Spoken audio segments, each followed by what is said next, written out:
The Asian Financial Forum welcomes Stefan Selig. He is the Undersecretary of Commerce for the United States, and thanks very much indeed for joining us. Now, you're looking at the Internet of Things here at a meeting just before you came to us, and that's really where you keep up with things where it comes to the Internet of Things. How do you do that?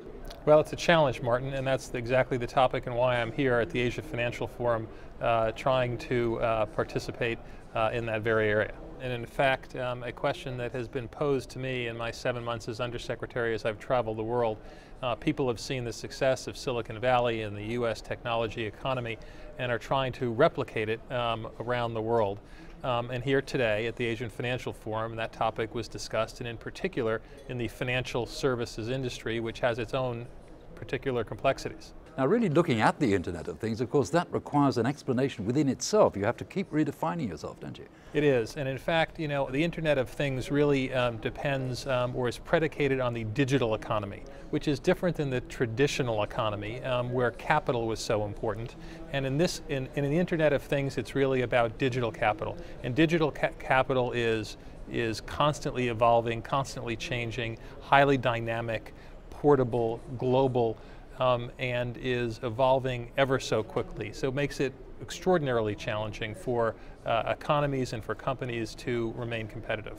Well, Stefan, how does actually Asia fit into the picture? And then second of all, why is the United States really so interested in that aspect? Well, Asia is so important because it represents some of the fastest growing markets in the world.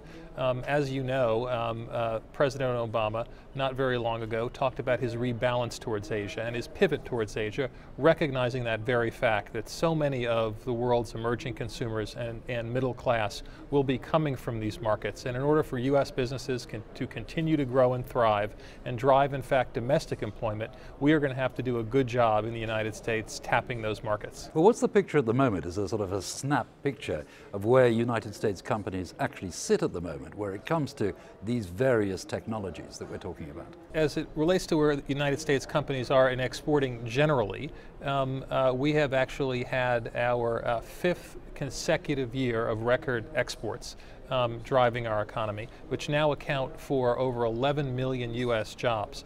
And in fact, exports often pay significantly higher wages than non-export jobs, sometimes 18% or more higher. It is an extraordinarily important part of our economic growth plan and something this administration is particularly focused on.